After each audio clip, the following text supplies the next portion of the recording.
Salut à tous les amis, j'espère que vous allez bien, c'est Alex de la boutique Vapo Shop et je suis ravi de vous retrouver aujourd'hui pour une nouvelle vidéo. Aujourd'hui on va parler d'un sujet qui pourrait bouleverser l'univers de la vape en France. Je vous avais posté la news sur TikTok et j'ai vu beaucoup de réactions de votre part puisqu'elle a fait le million de vues en moins de 24 heures. Donc là on va se poser pour faire une vidéo un peu plus longue et revenir sur tout ça. Mais qu'est-ce qui se passe au juste, vous allez me dire? Bah c'est simple, un amendement a été déposé à l'Assemblée nationale pour instaurer une taxe sur les e-liquides, ce qui pourrait avoir des conséquences dramatiques, hein, vous vous en doutez bien, pour nous, vapoteurs, et pour les millions de fumeurs qui veulent arrêter la clope. Dans cette vidéo, je vais donc vous expliquer ce que cet amendement propose vraiment, ses conséquences, et pourquoi certains disent qu'il favorise l'industrie du tabac. On parlera aussi de Charles de Courson, le député derrière cette taxe, et son passé plutôt intriguant, on va dire. Avant qu'on commence, les amis, n'oubliez pas de vous abonner à cette chaîne YouTube pour ne rien manquer de toutes les prochaines vidéos qui vont arriver. Et venez me rejoindre aussi sur les autres réseaux, comme TikTok justement, où on est presque déjà 40 000, je vous mets les liens en premier commentaire épinglé. Le 14 octobre 2024, Charles de Courson, député de la Marne, a déposé un amendement à l'Assemblée nationale. Cet amendement propose de taxer tous les e-liquides à 15 centimes par millilitre, qu'ils contiennent ou non de la nicotine. L'objectif officiel de cette taxe, c'est de ramener entre 150 et 200 millions d'euros dans les caisses de l'État chaque année, et aussi aligner la France sur les autres pays européens qui ont déjà mis des taxes en place similaires. On pense notamment à nos voisins belges, chez qui c'est déjà le cas. J'avais déjà fait une vidéo d'ailleurs sur le sujet. En France, la taxe rentrerait en vigueur à partir du 1er mars 2025, mais attention, avant de paniquer totalement, il faut rappeler que cet amendement doit encore être débattu et voté à l'Assemblée, puis examiné au Sénat. Donc rien n'est fait pour l'instant, mais la menace devient très sérieuse et c'est pourquoi je vous en parle aujourd'hui. Alors quelles seront les conséquences de cette taxe si elle est adoptée? Parlons d'abord de l'impact sur le prix. Concrètement, ça veut dire quoi? Pour un flacon de 10 ml, vous paierez 1,50 € de plus. Pour une fiole alpha liquide par exemple, en 10 ml, on passe de 5,90 à 7,40 €, soit une hausse de 25%. Pour un 50 ml, ce sera 7,50 € de plus. Donc par exemple, pour un jus à 19,90, on passerait à 27,40 €, soit une hausse de 38%. Et si vous achetez de la base pour vos dailles, ce sera 150 € de taxe pour 1 litre.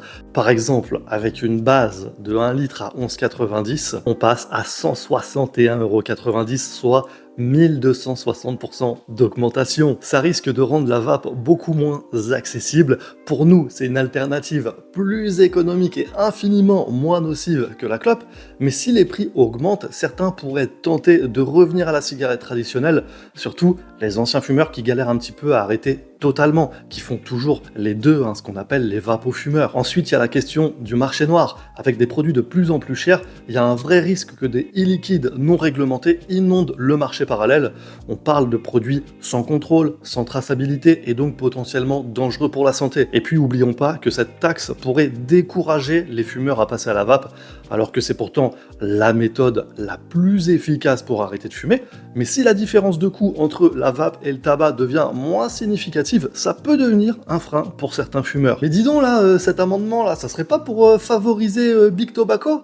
Eh oui, c'est une question qu'on peut légitimement se poser. Est-ce que ça favoriserait pas l'industrie du tabac? Plusieurs acteurs du secteur, dont la FIVAP, la Fédération interprofessionnelle de la vape, le pensent. D'ailleurs, ils ont fait un communiqué sur le sujet, dans lequel ils expliquent que l'industrie du tabac détient aujourd'hui 15% du marché de la vape. Elle se concentre principalement sur des systèmes fermés, des produits jetables type puff ou cartouches à usage unique. Et avec cette taxe de 15 centimes par millilitre, les cartouches scellées de 2 ml vendues par les cigarettiers, elle ne subirait qu'une petite hausse de 7,5%. Ça rendrait du coup ces produits qui contiennent très peu de liquide plus compétitifs. Selon la FIVAP, cette stratégie favorise donc clairement l'industrie du tabac qui cherche à imposer ses produits sur le marché. Et dans ce communiqué, ils indiquent également que la vape permet d'économiser des millions d'euros chaque année à la sécurité sociale en évitant les maladies liées au tabac. Et donc que rien ne justifie de taxer la vape. Mais c'est qui ce Charles de Courson? Charles de Courson, c'est un député de la Marne depuis 1993 et un membre influent de la commission des finances à l'Assemblée nationale. Mais au-delà de ses fonctions, de Courson est aussi connu pour ses prises de position en matière de fiscalité sur le tabac. Et ce n'est pas la première fois qu'il se trouve au cœur des débats sur des amendements qui touchent l'industrie l'industrie du tabac. Est-ce qu'il pose des questions? C'est son passé en matière de relations avec les cigarettiers, un passé que certains qualifient d'ambigu. De Courson n'en est effectivement pas à son premier coup d'essai concernant les amendements favorables au tabac, puisque en 2014, il avait déjà déposé un amendement qui a fait polémique. Cet amendement visait à limiter la hausse des taxes sur les cigarettes, ce qui a directement avantagé le géant du tabac Philip Morris. À l'époque, cet amendement a fait perdre environ 120 millions d'euros à l'État français. Plus récemment, en 2022, Charles de Courson a été accusé de favoriser une fiscalité avantageuse pour le tabac chauffé, un produit vendu exclusivement par Philip Morris en France. Pour beaucoup d'observateurs, cet amendement n'avait d'autre but que de protéger les intérêts du cigarettier sous couvert d'arguments sanitaires. Ouais, c'est un peu cocasse comme situation. De Courson semble vouloir une fiscalité plus clémente pour le tabac chauffé, qu'il juge moins nocif, mais impose une taxe de fou sur la vape, qui est pourtant reconnue comme étant encore moins nocif que le tabac à chauffer. Incohérence totale qui soulève évidemment des questions sur les motivations réelles derrière ces propositions. C'est quoi le projet, Charles? Tu veux pas qu'on fasse d'économie? Tu veux pas qu'on se libère du tabac? Alors lui, il peut sûrement acheter de la base à 160 € le litre, mais on vit pas dans la même galaxie en fait. Tu vois, nous on a besoin de faire des économies, on doit compter, on peut pas se permettre. Bref, dans les deux cas, De Courson a rejeté les accusations de lobbying, affirmant qu'il n'agissait pas sous l'influence des cigarettiers. Pourtant, ses liens avec l'industrie du tabac sont sujets à controverse, d'autant plus que ces amendements semblent souvent alignés avec les intérêts de cette industrie. Conclusion, les amis. Alors, qu'est-ce qu'on peut attendre de l'avenir de la vape en France avec cette nouvelle taxe? Ce qui est clair, c'est que cet amendement, s'il est adopté, pourrait profondément changer le marché de la vape. Des prix en forte hausse, des risques accrus de retourner à la cigarette pour certains vapoteurs, un marché noir potentiellement dangereux et un coup dur pour les professionnels de la vape indépendante. Tout ça pour une taxe qui semble au final servir les intérêts de l'industrie du tabac. Mais oublions pas que cet amendement doit encore passer plusieurs étapes avant de devenir loi. Le débat est loin d'être terminé, de nombreuses voix s'élèvent contre cette mesure et c'est essentiel que les vapoteurs et que les professionnels du secteur fassent entendre leur voix. N'hésitez pas aussi à partager cette vidéo et à partager votre expérience, vos témoignages de vapoteurs sur les réseaux sociaux. Vous pouvez aussi contacter vos représentants locaux, vos députés et leur faire part de vos inquiétudes et expliquer comment la vape a pu vous aider à arrêter de fumer